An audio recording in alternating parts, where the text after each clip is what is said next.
Simula na naman. Magandang umaga, kaibigan.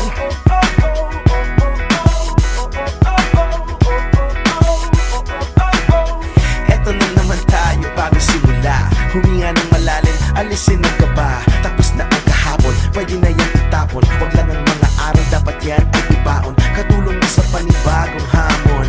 May paparating na bagong alon. Pwede kang lamunin o pwede mong sabayan. Yung araw